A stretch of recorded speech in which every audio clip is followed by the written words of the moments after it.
It wasn't the lipstick on the collar or the late nights at the office that tipped me off, it was a single whisper, an accidental breath of truth that shattered my world.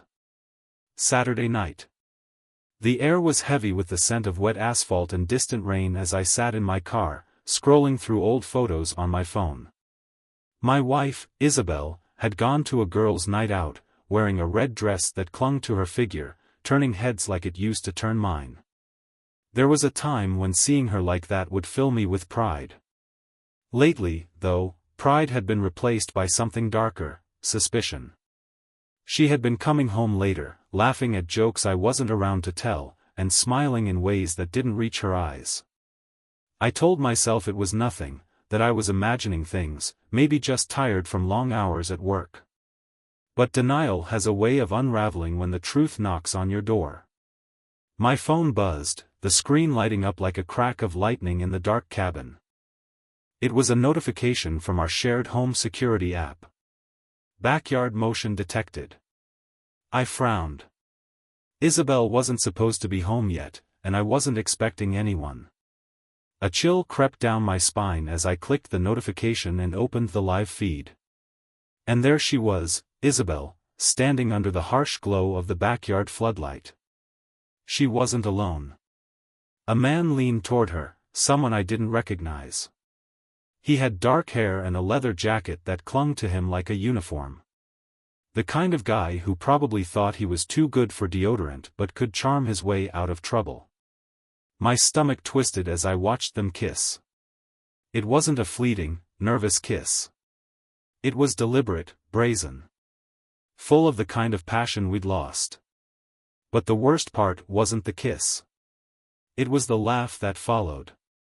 A cold, ugly sound I had never heard from her before. And then she said something I'll never forget, "Don't worry. He's too blind to figure it out." Too blind. The words echoed in my head as my grip tightened on the steering wheel. My heart raced, and every ounce of love I had for her shriveled into a black hole of something else. I didn't storm in. I didn't demand answers. Not yet. Instead, I turned off the feed and sat there, staring at the dashboard, breathing shallowly as thoughts crashed into each other, none coherent. Who was this man? How long had this been going on? And what made her think I wouldn't notice? But as fury began to bubble beneath the surface, so did something else, an instinct honed long before I met Isabelle. Back then, I was someone else, a man with a different name, a different purpose. I'd left that life behind when I met her, but some habits die hard. I calmed myself, not for Isabelle's sake, but for mine. I started the car, driving aimlessly for a while before parking a few blocks from the house. Rain drizzled onto my windshield, distorting the streetlights into blurry halos. I sat there, gripping the wheel, piecing together fragments of late-night phone calls, hushed conversations, and girls' nights that never quite added up. Her betrayal was bad enough. But the part that twisted like a knife in my gut? She thought I was weak. That I wouldn't catch on. That I couldn't fight back. She had no idea who she was dealing with. I slipped out of the car and made my way toward the house, staying in the shadows. The floodlight in the backyard had clicked off, leaving the space in near total darkness. My heart pounded in my ears as I crept closer to the house. The sound of laughter drifted toward me, low and intimate. Voices carried through the open kitchen window. "We need to be smart about this," Isabelle said, her tone sharp and calculating. "The last thing we need is for him to catch on before we're ready." The man's reply was low, but his words cut like glass. "He won't. Guys like him, they never do. You just keep playing your part, and I'll handle the rest." Playing her part? My breath hitched. Handle what? I crept closer, careful not to disturb the drenched grass beneath my feet. I crouched below the window and peered in. Isabelle was pouring wine into 2 glasses, her body angled toward him, her movements too fluid, too rehearsed. He stood near the counter, leaning casually, as if he belonged in my house. As if this was their sanctuary. "Relax," he said, taking a glass from her hand. "In a few days, he'll be out of the picture. And then it's just you and me." "Out of the picture?" My jaw tightened. "It has to look natural," Isabelle said, taking a sip of her wine. "If there's even a hint of foul play, the insurance won't pay out. I can't afford that kind of attention." My heart stopped. Insurance. She wasn't just cheating. She was plotting to kill me. The rain picked up, masking the sound of my footsteps as I moved toward the backyard shed. Inside, beneath a tarp and a pile of gardening tools, was a weathered duffel bag I hadn't touched in years. The sight of it felt like unlocking a time capsule from a life I thought I'd buried. I unzipped it, revealing gloves, a pair of binoculars, a compact recorder, and a few other tools of the trade. My past came rushing back, unbidden but strangely welcome. Old habits die hard. I slipped on the gloves, activated the recorder, and crept back toward the house. Crouching near the kitchen window, I adjusted the tiny microphone, angling it just enough to pick up their voices. "He's a sheep, Isabelle," the man said, his voice dripping with disdain. "Not a wolf. You've got him eating out of your hand. He doesn't even see it coming." Isabelle laughed, that cold, guttural sound I now realized was meant for him. "It's almost too easy," she said. "He still thinks I'm the same woman he married. Clueless, trusting, pathetic. Pathetic." I gritted my teeth as I listened, rage bubbling beneath the surface. "By this time next week," the man continued, "we'll have everything. The house, the money, all of it. He's as good as gone." My stomach twisted as I recorded every damning word. This wasn't just betrayal, it was a calculated execution of my life. But it was the next part that froze my blood. "What if he fights back?" Isabelle asked, her voice dropping to a whisper. The man smirked, swirling the wine in his glass. "He won't. And if he does, accidents happen every day." As they laughed, oblivious to the storm brewing just outside, I slipped back into the shadows. My mind was razor-sharp, running through scenarios, calculating moves, anticipating outcomes. Isabelle and her lover thought they were in control. They were wrong. Back in my car, I replayed the recording, each word solidifying the reality of their plan. I wasn't dealing with a typical affair. This was premeditated. Methodical. Cold. Step 1, gather evidence. I needed more than a single recording. Something that could stand up in court if it came to that. Something they couldn't explain away. Step 2, identify the threat. I didn't recognize the man with Isabelle, but his demeanor screamed professional. He wasn't just some random fling. He was deliberate, calculated, dangerous. Pulling out my laptop, I accessed an old database I still had a backdoor into, a remnant from my previous life. I uploaded the image of his face, taken from the live feed of my security camera. Within minutes, a match popped up. Leonard Moreau. Known associate of organized crime, specializing in insurance fraud and contract killings. He had a reputation for making inconvenient people disappear. Step 3, lay the trap. I would make them think they were still in control. That I was the same oblivious husband they had written off. And when the time came, I'd make sure they got exactly what they deserved. The bait was set later that day with a single text to Isabelle, running late tonight. Big meeting at work. Don't wait up. Her reply came quickly, no problem. Hope it goes well. Love you. Love you. The words tasted bitter now, laced with mockery. Isabelle thought she could pull the wool over my eyes, that I was just a sheep grazing in her pasture. But she was about to learn the truth. I spent the rest of the day preparing. The bait was in place, but this wasn't a game I could play recklessly. Every step had to be calculated. I used an encrypted phone line to call someone from my old life, Victor Grayson, a private investigator who had owed me a favor for years. The line clicked once before his voice came through, gravelly but alert. "Grayson here. Victor, it's Ethan Carter." There was a pause, then a sharp intake of breath. "Damn, Ethan. Been a while. What's the job?" "Surveillance," I said, keeping my tone clipped. "My wife. And the man she's seeing. I'll send you everything you need, her schedule, his name, photos. They're planning something, and I need to know their every move." Victor's sigh came through the line, a mix of weariness and resignation. "This one's personal, isn't it? More than you know." "Send me the details," he said. "I'll start tonight." I hung up and sent him the dossier I'd pieced together, Isabelle's routine, her favorite spots, and Leonard Moreau's known aliases. If she so much as blinked in his direction, Victor would catch it. Step 2, shake the tree. Men like Leonard thrived on control. They needed to know every angle, every variable. Take that away, and they fell apart.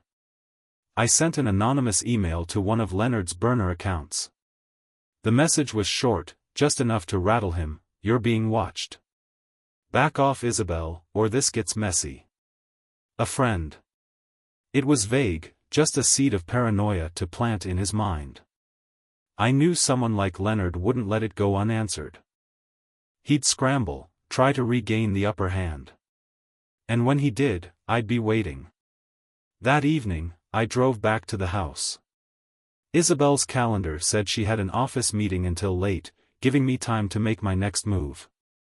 I parked 2 streets away and slipped in through the back door, the familiarity of the space clashing with the reality of what it had become, a crime scene in the making. I went straight to the study, a room Isabelle rarely entered. First, I installed a hidden camera in the air vent, angled perfectly to capture the entire room.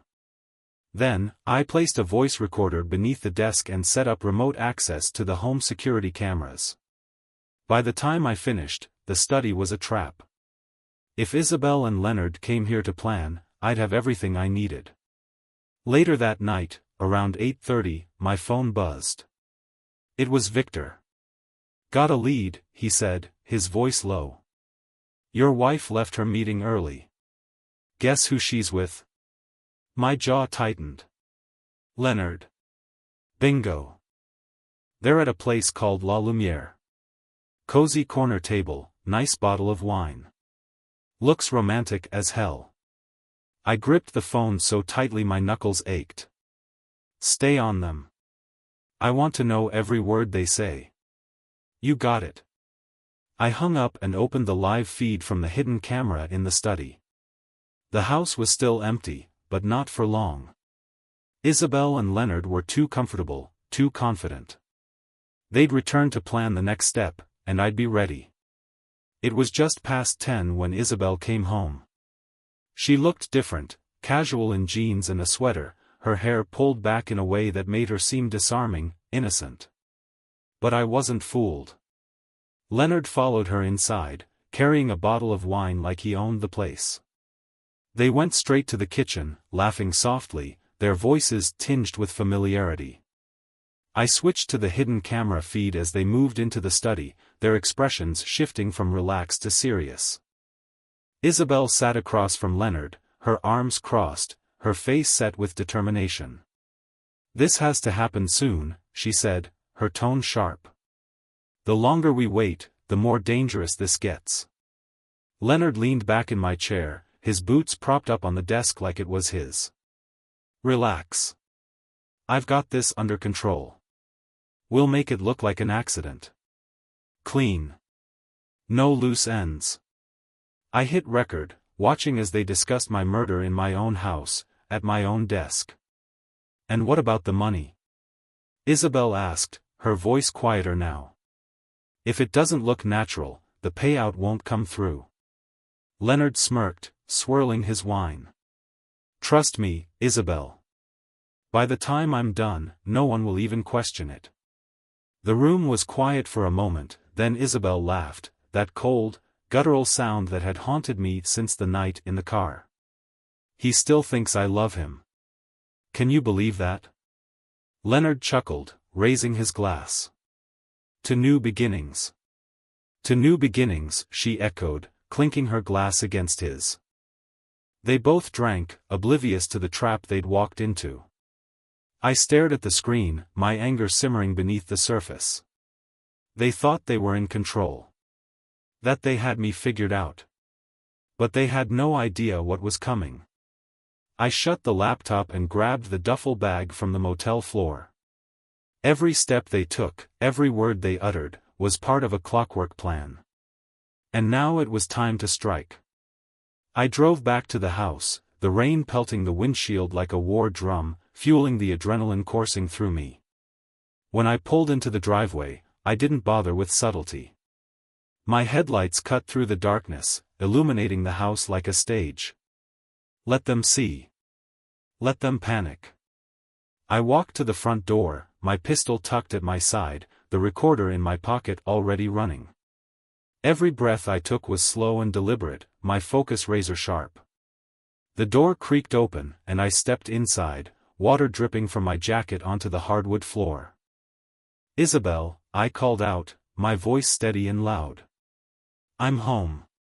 For a moment, there was only silence. Then hurried whispers and the sound of footsteps broke the stillness. They were in the study. My study. My heart thundered in my chest as I approached, each step deliberate and heavy. When I opened the door, the scene was almost absurd. Isabelle stood by the desk, her face pale, her eyes wide with panic.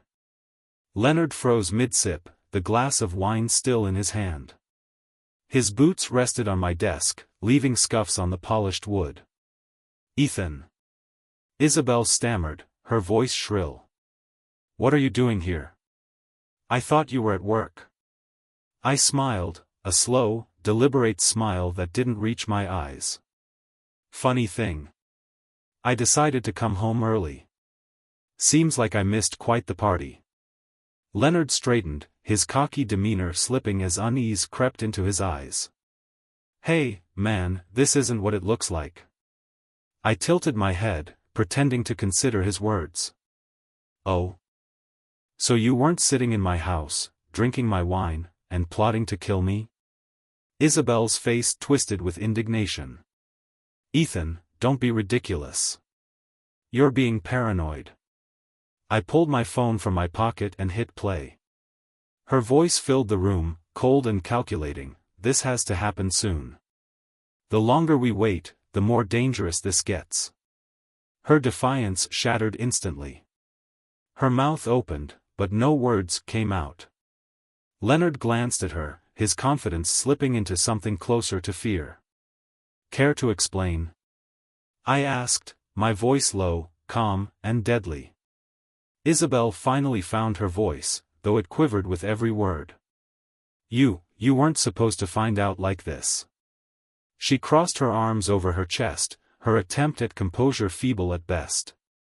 "But you're impossible, Ethan. Always so perfect, so righteous. I deserve more. I deserve someone who actually sees me." I stared at her, the woman I had once loved, now unrecognizable. "So your solution was to kill me? That's what you think you deserve?" Leonard stepped forward, his attempt at regaining control almost laughable. "Look, Ethan, this is all a big misunderstanding. Why don't we just talk?" I moved before he could finish, slamming him against the wall and twisting his arm behind his back. The sickening crack of bone echoed through the room, followed by his scream. He crumpled to the floor, clutching his arm. Isabelle shrieked, backing away. "Ethan! What are you doing?" I glared at her, my voice cold as ice. "What I should have done the moment I saw you with him." Leonard groaned on the floor, his face contorted in pain. "You're insane." I crouched down, grabbing him by the collar. "No, Leonard. I'm just done pretending." I turned to Isabelle, who was trembling, tears streaking her face. You wanted me gone? Fine. But not like this. You're going to confess everything, to the police, to your friends, to everyone. And if you don't? I held up my phone, showing her the live feed from the hidden camera. I have it all. Every word, every plan, every lie. If you don't cooperate, I'll make sure you both rot in prison for the rest of your lives. Her defiance collapsed under the weight of my words. You don't understand, she said, her voice barely above a whisper. Oh, I understand perfectly, I snapped. I trusted you. I loved you. And you betrayed me. Now you deal with the consequences. Before she could respond, a loud knock reverberated through the house. The sound was heavy, deliberate, an announcement. Isabelle froze, her wide eyes darting toward the door. Who is that? She whispered. I glanced at Leonard, who had gone pale. He shifted uncomfortably, avoiding my gaze. Another knock, harder this time. I raised the pistol, motioning Isabelle toward the corner. Stay there. And don't make a sound. I moved to the front door, peering through the peephole. A man stood on the porch, tall and broad-shouldered, dressed in black from head to toe. His face was shadowed, but his posture radiated confidence. I cracked the door open, the gun concealed but ready. Who are you? The man smiled faintly, his voice calm but firm. The question isn't who I am. It's how much time you think you have left. The man's words hung in the air like the aftermath of a lightning strike, crackling with menace. My grip on the pistol tightened, but I kept it out of view.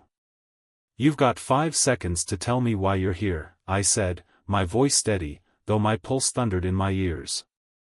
Or this conversation ends differently. He smirked, leaning slightly against the doorframe. Let's not be hasty. You and I both know this doesn't have to get messy, yet. He gestured toward the black SUV parked at the curb. Through the tinted windows, I saw faint movement. I'm here on behalf of Leonard. Consider me an insurance policy. From behind me, Isabelle's voice trembled. Ethan, who is it? I didn't turn, my focus locked on the man. Stay out of this, Isabelle. His smirk widened. Ah, Isabelle. Always nice to see a family torn apart by ambition. I must admit, I didn't expect you to unravel so quickly. The way he spoke, calm, detached, as if this were all just a business transaction, made my blood boil. Turn around, I said, stepping forward slightly. Get back in your car, take your friends with you, and leave. You've got one chance. The man chuckled, the sound low and condescending. You don't understand how this works, Ethan. You've already lost. The sooner you accept that, the easier this will be. In an instant, I stepped fully into the doorway, the pistol raised and aimed squarely at his chest. His smirk faltered. Try me. For a moment, neither of us moved. The tension was suffocating, the rain soaking through my shirt as it dripped from the edges of the porch roof. Then, as if on cue, the SUV doors opened, and 2 more men stepped out. Both were armed, their weapons visible under their coats as they approached the house. You think a single gun will stop us? The man asked, his smirk returning. You're outnumbered, outgunned, and surrounded. Walk away while you still can. I glanced at the men approaching, their measured steps mirroring the confidence of the man in front of me. But confidence was nothing without preparation. You're right about one thing, I said, my tone icy. I don't plan to stop you with one gun. I reached into my pocket with my free hand and pressed a button on my phone. The security cameras I'd rigged earlier buzzed to life, projecting live footage onto the phone screen I now held up for him to see. The hidden camera in the study showed Leonard crumpled on the floor, groaning in pain. Isabelle was just visible in the corner, her face pale as she watched the confrontation unfold. The man's smile faltered. What is this? Insurance, I said. The whole world gets to see this the moment I press send. So unless you're ready to explain to your boss why this mess went viral, I suggest you reconsider. His eyes narrowed, calculating. The men behind him stopped their advance, waiting for his signal. You're bluffing, he said, though his tone lacked conviction. I tilted my head. Try me. You've got 5 seconds. The tension stretched until it was almost unbearable. Then, with a sharp motion, the man held up his hand. The 2 men behind him stopped, exchanging wary glances. You've made your point, he said, his voice hard. For now. He stepped back, his smirk replaced with something colder, more dangerous. But this isn't over, Ethan. You've made yourself a problem, and problems don't last long in my world. Get in line, I replied. You're not the first one to try, and you won't be the last. Without another word, he turned and walked back to the SUV, his men following close behind. I waited, the pistol steady, until the vehicle's taillights disappeared down the street. I shut the door and turned to find Isabelle standing in the hallway, her face a mix of fear and anger. What the hell was that? She demanded. Do you know what you've just done? What I had to, I said, slipping the pistol into the waistband of my jeans. Or would you rather I invited them in for coffee? Her expression twisted with frustration. You don't get it, Ethan. They're not going to stop. You've put us in even more danger. Us? I snapped, my voice rising. There is no us, Isabelle. This is the mess you made. I'm just cleaning it up. She flinched, but her defiance returned quickly. You don't know who they are. Leonard wasn't acting alone. This goes way deeper than you realize. I stepped closer, towering over her. Then start talking. Who's pulling the strings? What else aren't you telling me? She hesitated, her lips trembling as she struggled to find words. I didn't ask questions, she said finally, her voice small. Leonard told me it would be simple. That you'd be gone, and I'd be free. That's all I wanted, Ethan. I swear. I shook my head, disgusted. You wanted freedom? You could have walked away. You didn't need to plan my murder to get it. She sank into a chair, burying her face in her hands. You don't understand, she whispered. I didn't know it would go this far. I stared at her for a long moment, the weight of her betrayal settling like a stone in my chest. It's too late for regret, I said, my voice cold. You made your choice.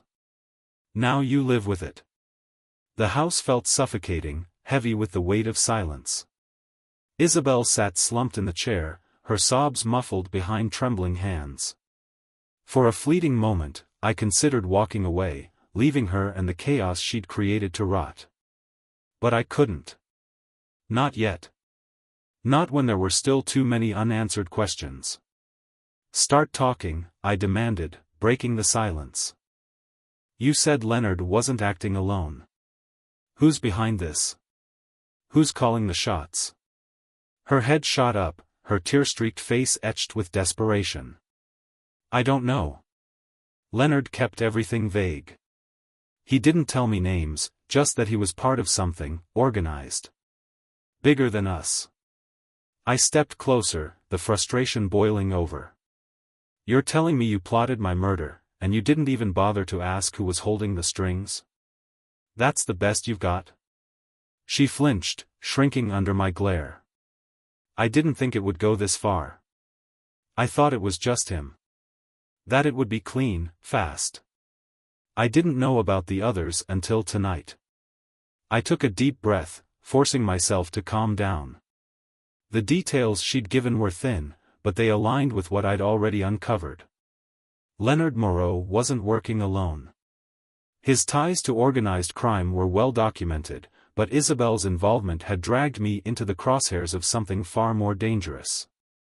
You've put a target on both of us, I said, my voice cold. And if we don't act, they'll finish what Leonard started. Her eyes widened, and for the first time, I saw genuine fear. What are you going to do? What I have to, I replied, already moving toward the study. In the study, Leonard was still crumpled on the floor, clutching his broken arm. He glared up at me as I approached, his face twisted with pain and defiance. You're making a mistake, he spat. You think you can outsmart them? You're one man. They'll crush you. I crouched down, my face inches from his. Who are they, Leonard? Give me names, locations, something to work with. He smirked through the pain, blood staining his teeth. You think I'd sell them out? They'd kill me before I got a word out. And if I don't get what I need, you'll wish they got to you first. I wasn't bluffing. Leonard saw it in my eyes. His smirk faltered, replaced by a flicker of fear. You're already a dead man, Carter, he said, his voice low. You and your wife. They don't leave loose ends.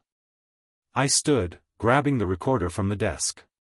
His words were a dead end, but his fear wasn't. He was more afraid of them than he was of me, and that meant they were powerful, organized, and ruthless. Get comfortable, Leonard, I said, slipping the recorder into my pocket. The police will have questions for you when they get here. His eyes widened. You can't do that. If they know I talked, they'll find out anyway, I cut him off. And if you're lucky, prison might be the safest place for you. Back in the kitchen, Isabelle was pacing frantically, her hands wringing together. She stopped when she saw me, her face a mask of panic. You're calling the police? Ethan, they'll kill us both if you involve them. I'm not giving them a choice, I said. Leonard's going to give them what they need, or he'll take the fall for this mess on his own. Either way, it buys us time. She shook her head, her fear bubbling over. Time for what? To run? To fight? We can't win against them. I stepped closer, my voice calm but firm. We don't have to win. We just have to survive long enough to take them apart piece by piece. They think I'm a problem now? They have no idea what I'm capable of. For a moment, she stared at me, as if trying to reconcile the man she'd once loved with the stranger standing before her. Then, reluctantly, she nodded. What do you need me to do? She asked, her voice trembling. I hesitated. Trusting her felt like walking a tightrope over a pit of knives, but I couldn't do this alone. Pack a bag, I said finally. Enough for a few days. We're leaving Oak Ridge tonight. Her eyes widened. And go where? Somewhere they won't find us. For now. The next few hours passed in a blur. By the time the police arrived, Isabelle and I were gone. From the safety of a motel room miles away, I watched through my phone as they took Leonard into custody. His defiance crumbled under their questions, though I knew he'd give them as little as possible. Victor called just after sunrise. Carter, he said. Got something you need to see. Leonard's a small fish in a big pond, but I've traced one of his contacts, a name that keeps coming up in his circles. Ever heard of Gabriel Rossi? The name hit like a bullet. Gabriel Rossi was more than a name. He was a ghost, a former intelligence operative turned mercenary, known for orchestrating high-profile assassinations and disappearing without a trace. How deep is he in this? I asked. Deep enough that Leonard's nothing more than a pawn, Victor replied. If Rossi's involved, this goes way beyond a botched hit job. I clenched the phone, my mind racing. Gabriel Rossi was dangerous, but he wasn't invincible. If he wanted me gone, he'd have to come for me himself. Keep digging, I said. I want everything you can find on Rossi. Associates, locations, weaknesses. No detail is too small. Victor hesitated. Ethan, if Rossi's involved, you need to consider disappearing for good. Guys like him don't miss twice. Neither do I said, ending the call. As I stared out at the motel parking lot, Isabelle's voice broke the silence. What now? I turned to her, my resolve hardening. Now we make them regret ever coming after us. The motel room felt like a pressure cooker, silent but heavy with unspoken tension. Isabelle sat on the edge of the bed, her bag half-packed, her eyes fixed on the carpet like it might offer her an escape. Meanwhile, my mind raced, turning over every detail Victor had uncovered. Gabriel Rossi wasn't just another threat, he was the architect of chaos. If he was involved, this wasn't about Leonard or even Isabelle anymore. This was personal. Ethan, Isabelle said, breaking the silence, her voice shaky. Do you really think you can go up against someone like Rossi? He's not like the others. I looked up from my laptop, narrowing my eyes at her. You seem to know a lot about him for someone who claims they didn't ask questions. Her face flushed, and she shook her head quickly. I don't know him. Not directly. Leonard mentioned him once, said he was untouchable. That's all. I didn't believe her entirely, but there wasn't time to press the issue. Untouchable doesn't mean invincible, I said, turning my focus back to my screen. Everyone has a weakness. Even Rossi. Victor's email hit my inbox moments later, and what I found only confirmed the scale of the threat. Rossi wasn't working alone. He'd built a network, a collective of mercenaries, intelligence defectors, and corporate puppets. They didn't just eliminate targets, they erased lives, rewriting entire narratives to suit their clients' needs. One particular lead caught my attention: Rossi's headquarters, a luxury penthouse in a city 3 hours south of Oak Ridge. It was more fortress than residence, protected by state-of-the-art security and an army of loyal operatives. It was a challenge. But challenges could be overcome. As I sifted through the intel, Isabelle's phone buzzed on the nightstand, breaking the tense silence. She flinched, her eyes darting to me before she hesitantly picked it up. Who is it? I asked sharply. She glanced at the screen, her face going pale. It's Leonard's number. My stomach churned. Leonard was in custody, which meant whoever was using his phone wasn't him. Answer it, I said, motioning for her to put it on speaker. Her hands shook as she tapped the screen, and a distorted voice filled the room. Hello, Isabelle. We're disappointed. The voice was calm, mechanical, but there was no mistaking the threat behind it.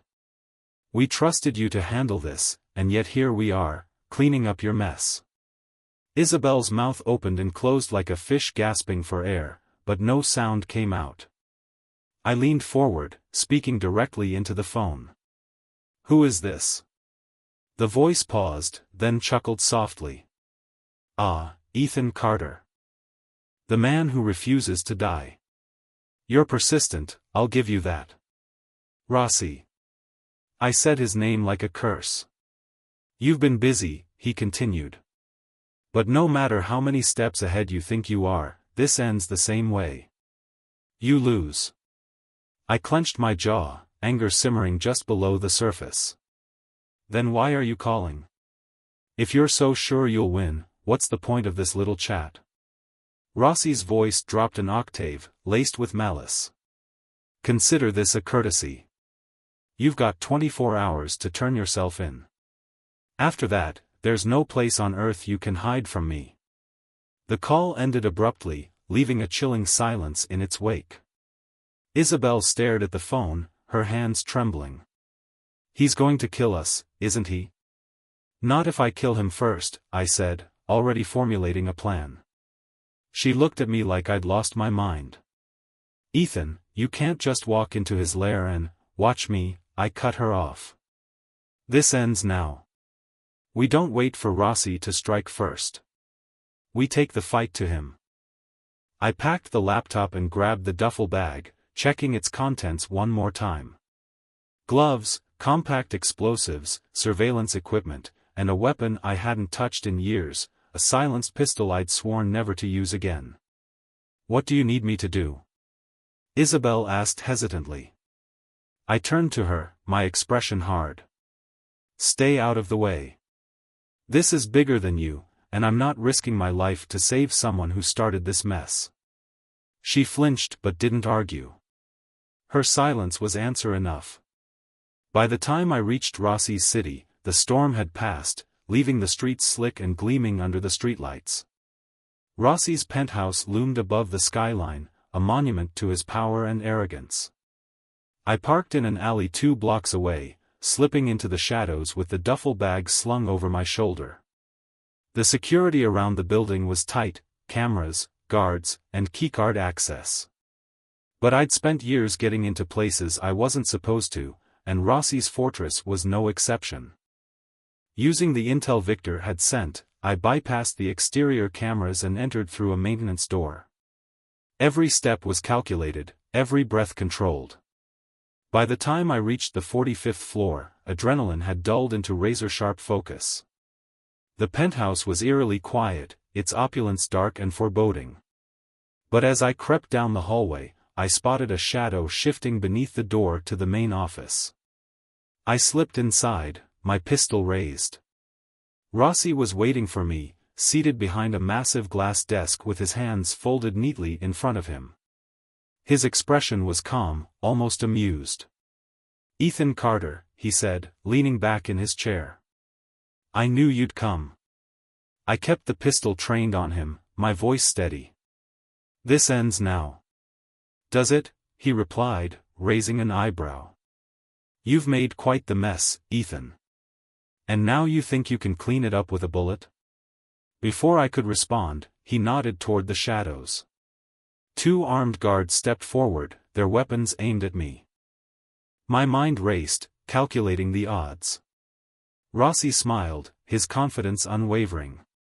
"You're clever, Ethan. But clever only gets you so far." I clenched my jaw, my finger tightening on the trigger. "We'll see about that." The room was suffocating, tension as thick as the silence between us. Rossi sat in his chair, exuding calm authority, while his 2 armed guards held their weapons trained on me. My pistol remained steady, aimed directly at his chest. It wasn't the first time I'd been outgunned, and it likely wouldn't be the last. Rossi tilted his head, studying me like a predator sizing up its prey. "You've come all this way, Ethan. I'm curious, what's the endgame here? Shoot me? Walk out of here unscathed?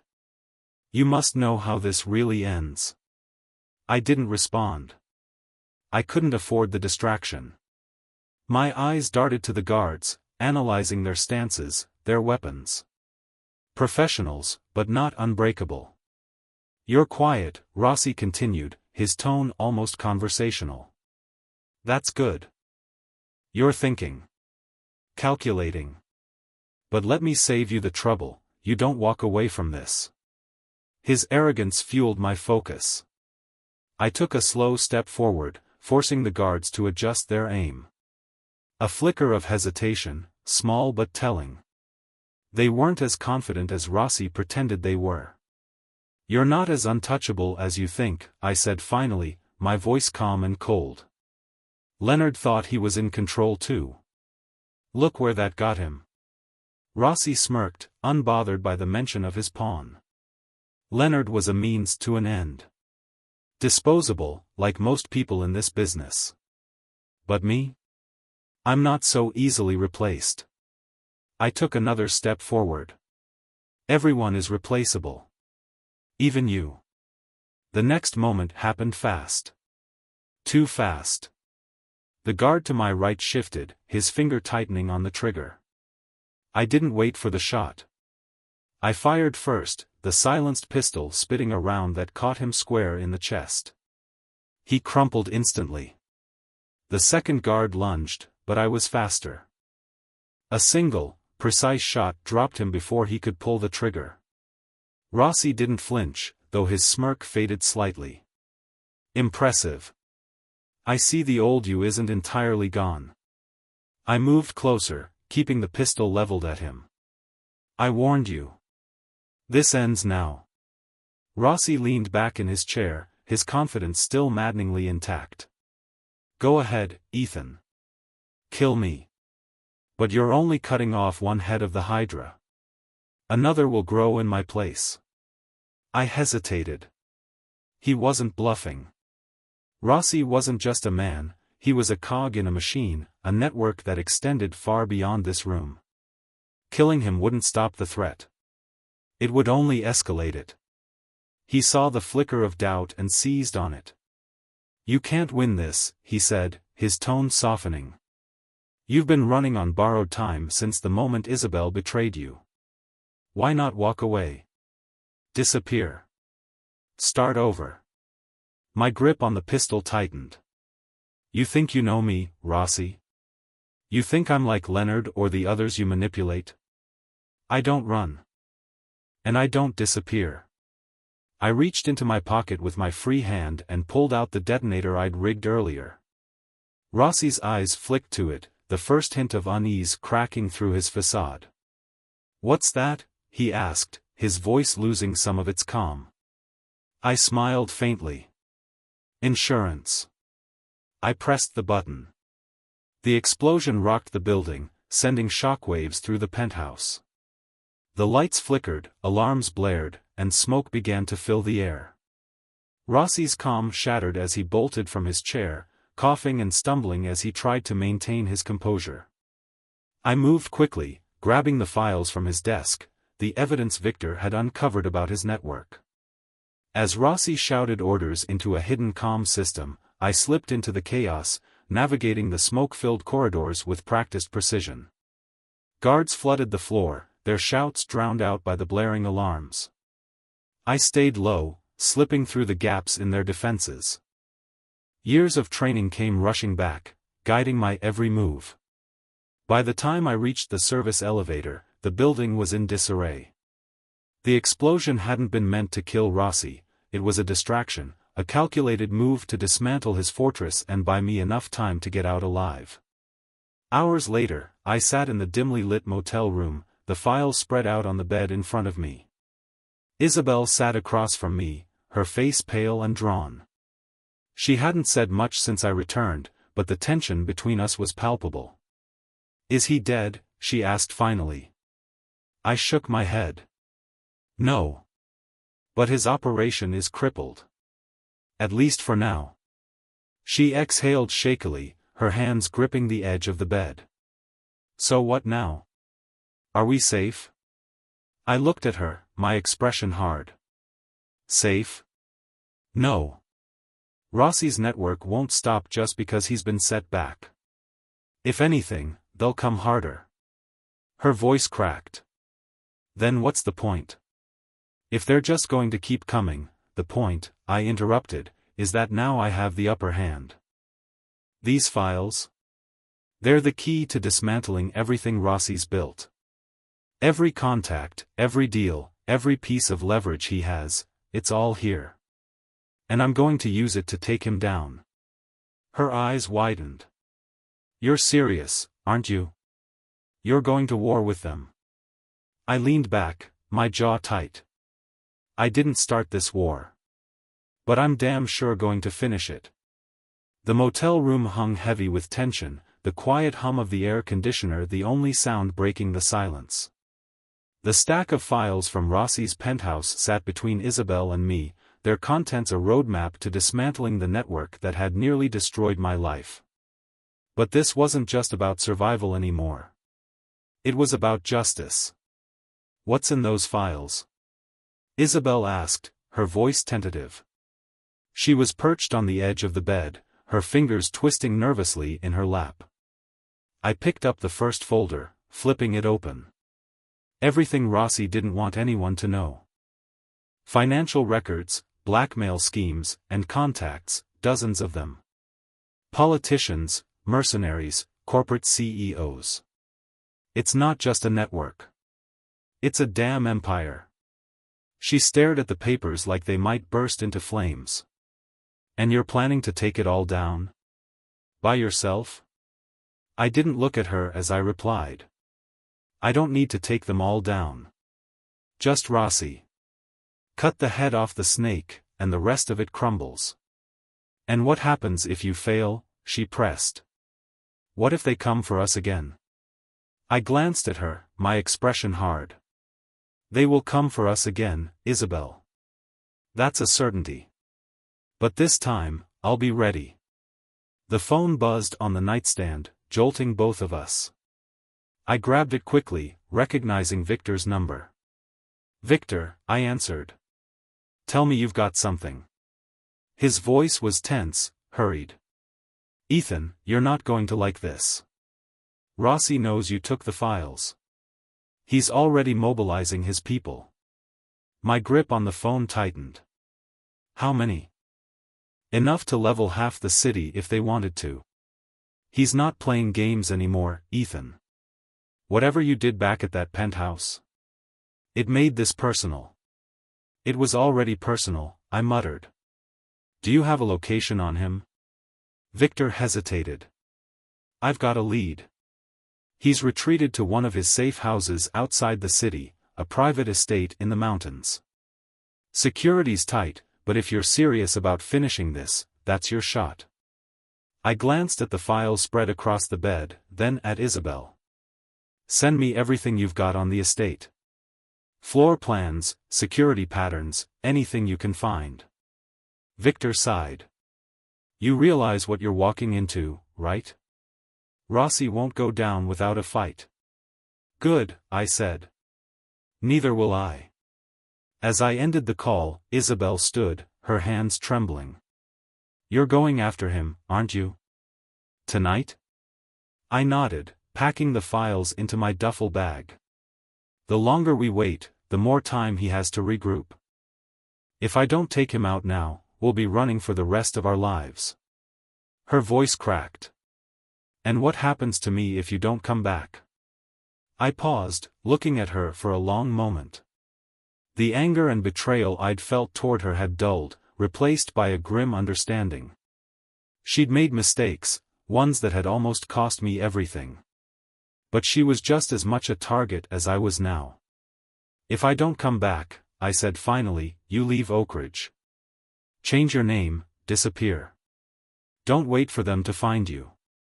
Her lips quivered, but she nodded. And if you do come back? I zipped up the duffel bag, slinging it over my shoulder. Then this is over. For both of us. The drive to Rossi's estate took hours, the winding mountain roads shrouded in fog and darkness. Victor's intel was thorough, the estate was sprawling, heavily fortified, with armed guards patrolling the perimeter. It was designed to repel armies. But armies were predictable. I wasn't. Parking my car a mile from the estate, I approached on foot, moving through the dense forest that surrounded the property. The night was silent except for the faint rustle of leaves and the occasional crunch of gravel beneath the boots of Rossi's guards. Using the binoculars from my duffel bag, I scouted the estate. Guards moved in pairs, their routes overlapping just enough to leave no blind spots. Floodlights illuminated the grounds, casting long shadows across the manicured lawns. It was a fortress. But every fortress has a weakness. Timing my movements with the guards' patrols, I crept toward the outer fence, cutting through the wires with a pair of insulated clippers. I slipped through the gap, staying low as I made my way to the side of the main building. Victor's floor plan had revealed a maintenance access point near the back, and it was just as he'd described, unlocked and unguarded. Rossi's arrogance had left him vulnerable. Inside, the estate was eerily quiet. The hum of distant machinery and the occasional murmur of guards' radios were the only sounds. I moved quickly, navigating the hallways toward Rossi's office. I rounded a corner and froze. A guard stood ahead, his back to me, scanning the area with practiced precision. I crept closer, my footsteps silent, before striking. A quick blow to the base of his neck, and he crumpled soundlessly to the floor. Rossi's office was at the end of a long corridor, its heavy double doors flanked by two more guards. I watched from the shadows, counting their movements, waiting for an opening. When one of them turned to adjust his radio, I struck, taking them both down in a flurry of precise, silent blows. The doors to the office creaked open as I stepped inside, pistol drawn. Rossi sat at his desk, his face lit by the glow of multiple monitors. He didn't even look up. "Ethan," he said, his voice calm. "I knew you'd come." "This ends now," I replied, stepping closer. He finally looked up, a faint smirk playing on his lips. "Does it? You've come this far, but do you even know what you're fighting for? Revenge? Justice? Survival?" I kept the pistol trained on him, my jaw tight. "None of those. I'm here to make sure you never hurt anyone else again." Rossi leaned back in his chair, his smirk widening. "You think killing me will stop this? You've seen the files, Ethan. You know how deep this goes. Kill me, and someone worse will take my place." I hesitated, his words ringing true. But hesitation was a luxury I couldn't afford. "Maybe," I said, my voice cold. "But at least you won't be around to see it." Rossi's smirk widened, his confidence still intact despite the pistol aimed at his chest. "You don't get it, do you?" he said, leaning back in his chair. "Killing me doesn't end this. My death will make me a martyr. The people I work with, the ones you're trying to fight? They'll come for you, your wife, and anyone else connected to you. This network doesn't die with me, it evolves." His words were calculated, designed to plant doubt. But I didn't flinch. "Martyrs don't get to enjoy their empires," I replied, my voice cold. "And whatever evolution you're planning, it won't involve you." Before he could respond, I moved closer, tossing the duffel bag onto his desk. He raised an eyebrow, his curiosity momentarily breaking through his arrogance. "What's this?" he asked.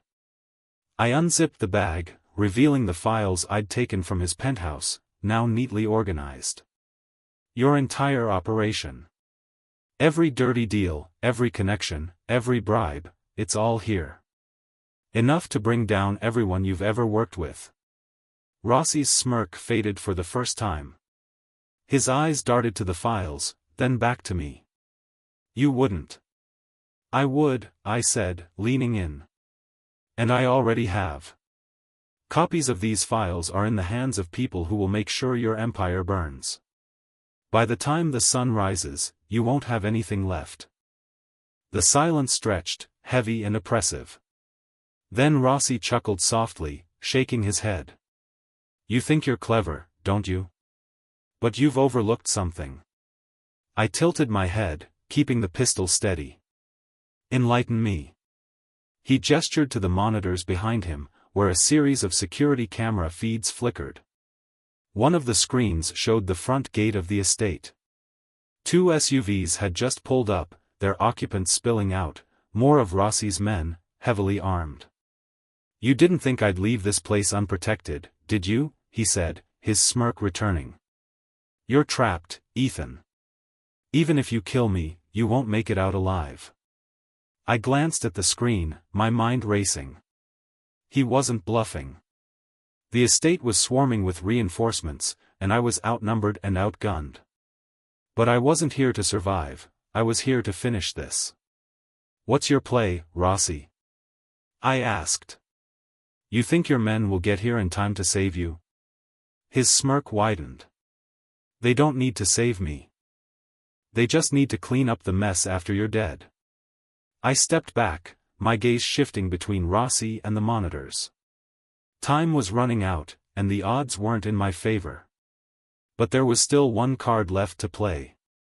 Reaching into the duffel bag, I pulled out the small device I'd rigged earlier, a compact explosive, designed to create maximum chaos with minimal effort. Rossi's confidence faltered as he realized what it was. "You wouldn't," he said, his voice lower now, tinged with uncertainty. "You said it yourself," I replied. "You're just one head of the Hydra.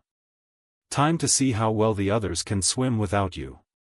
I placed the device on the desk, the timer already counting down. Rossi's eyes widened, and for the first time, I saw fear crack through his polished facade. "You'll die too," he said, his voice rising. "You're not walking out of here." I smiled faintly. "That's where you're wrong." With a sharp motion, I pulled the flashbang grenade from my pocket, yanked the pin, and threw it at the door just as it swung open. The explosion of light and sound sent Rossi's guards reeling, giving me the precious seconds I needed. I dove behind the desk as gunfire erupted, grabbing the files and shoving them into the duffel bag. Rossi screamed orders, but his men were too disoriented to respond quickly. The timer on the explosive ticked down, a reminder that time was slipping away. The next few minutes blurred into chaos. I moved through the smoke and confusion, taking down guards with precise shots as I made my way toward the maintenance exit.